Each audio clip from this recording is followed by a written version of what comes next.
नमस्कार दोस्तों, मैं जितेंद्र रघुवंशी। और जैसा कि आप सभी लोग जानते हैं कि मध्य प्रदेश राज्य शिक्षा सेवा का गठन किया जा चुका है और उसके जो नियम हैं, जो शर्तें हैं, वो गजट में प्रसारित कर दी गई हैं, राजपत्र में प्रसारित कर दी गई हैं। तो सभी ने उसका अध्ययन भी कर लिया होगा।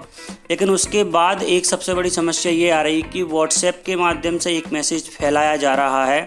इसमें कहा जा रहा है कि अब जो अध्यापकों का संविलियन हो जाएगा तो उनके बाद उनकी जो वरिष्ठता है वो एक प्रकार से शून्य हो जाएगी और उनकी वरिष्ठता की जो काउंटिंग है वो 1 जुलाई 2018 से की जाएगी। तो इसीलिए मैंने ये वीडियो बनाया है कि आपको इस वीडियो में मैं बताने वाला हूँ कि आपकी वरिष्ठता रहेगी या नहीं रहेगी, और जो व्हाट्सएप के माध्यम से जो बात बताई जा रही है क्या वो बात सही है या उसमें कुछ भी सच्चाई नहीं है।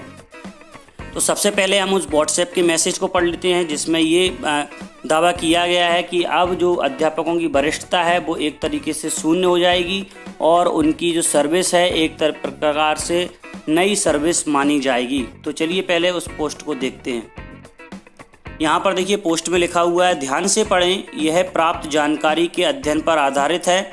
नए संवर्ग बनने की दशा में पूर्व की वरिष्ठता, इंक्रीमेंट, क्रमोन्नति, किसी तरह के एरियर बकाया पर कोई दावा नहीं रहेगा और नई प्रकार से नियुक्ति होगी। सहमति देने के बाद न्यायालय का विकल्प नहीं रहेगा। मूल वेतन से नई नौकरी की एक बार फिर से शुरुआत होगी। अध्यापक संवर्ग बनाते समय राजपत्र में लिखा था कि पूर्व की सेवा वरिष्ठता की गणना पदोन्नति, क्रमोन्नति के मामले में की जाएगी और प्रत्येक 3 वर्ष की सेवा पर एक वेतन वृद्धि देय होगी।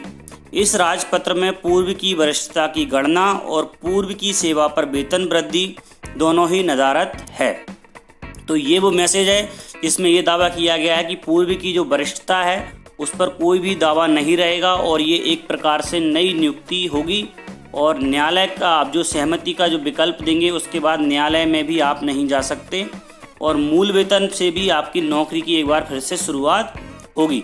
तो यहाँ पर मैं आपको स्पष्ट कर देना चाहता हूँ कि जो गजट है उसमें स्पष्ट रूप से ये कहा गया है कि जो मूल वेतन से नई नौकरी की जो बात की जा रही है वो नई भर्ती के लिए है। आने वाले समय में यदि कोई भर्ती होती है तो उसमें जो नियुक्त होंगे, जो कर्मचारी नियुक्त होंगे, उनकी जो नौकरी की शुरुआत है वो मूल वेतन के न्यूनतम वेतन से शुरुआत की जाएगी। इसमें अध्यापकों के लिए ऐसा कुछ भी नहीं है कि अध्यापकों का जो वेतन है वो मूल वेतन के शुरुआत से किया जाएगा। अब रहती है वरिष्ठता की बात। तो वरिष्ठता के लिए उसमें स्पष्ट से नियम दिए गए हैं, वो मैं आपको पढ़ के दिखा देता हूं कि वरिष्ठता के लिए इसमें क्या लिखा हुआ है। तो यहाँ पर आप देख सकते हैं पॉइंट नंबर 17 है और इसमें लिखा हुआ है वरिष्ठता का निर्धारण। नंबर 1, प्राथमिक शिक्षक का जिला स्तरीय संवर्ग होगा। इस संवर्ग में नियम 5 के उपनियम 1, 2, 3 के अधीन नियुक्त किए गए सदस्यों की वरिष्ठता का निर्धारण जिला स्तर पर अध्यापक संवर्ग में उनकी नियुक्ति आदेश दिनांक एवं चयन सूची के क्रम अनुसार जिला स्तर पर संदर्भ सूची तैयार कर किया जाएगा। इसका मतलब स्पष्ट है कि आपकी वरिष्ठता समाप्त नहीं होगी। अध्यापक संवर्ग में आपकी जो नियुक्ति आदेश दिनांक है उसी के अनुसार आपकी वरिष्ठता रहेगी।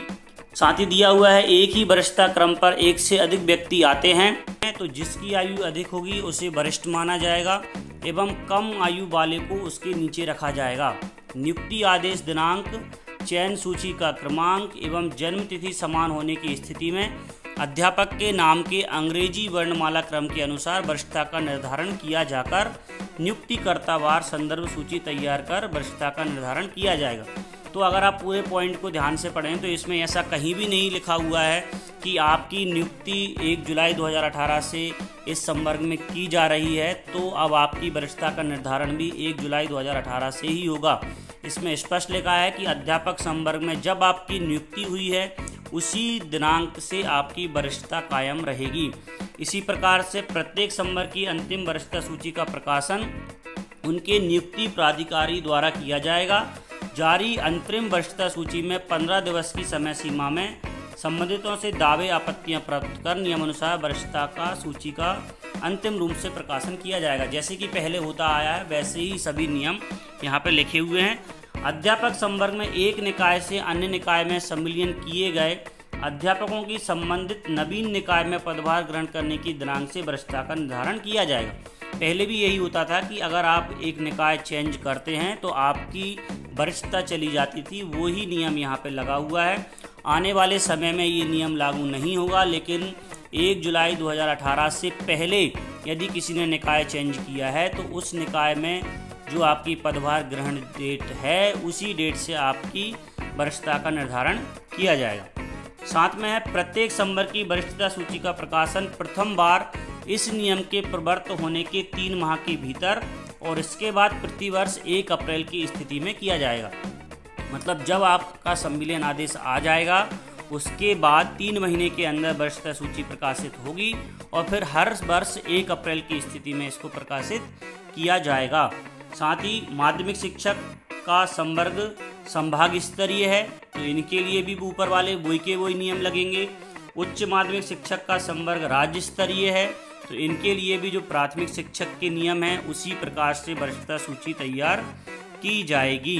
तो यहाँ पर आप किसी प्रकार की बातों में ना आए, यहाँ पर स्पष्ट है वरिष्ठता शून्य नहीं होगी। वरिष्ठता जैसे अभी आपको मिलती रही है उसी प्रकार से वरिष्ठता आपकी कायम रहेगी। तो दोस्तों वीडियो पसंद आया तो वीडियो को लाइक और शेयर करना ना भूलें। साथ ही यदि आपने हमारे चैनल को अभी तक सब्सक्राइब नहीं किया है तो चैनल को सब्सक्राइब भी कर लें। धन्यवाद।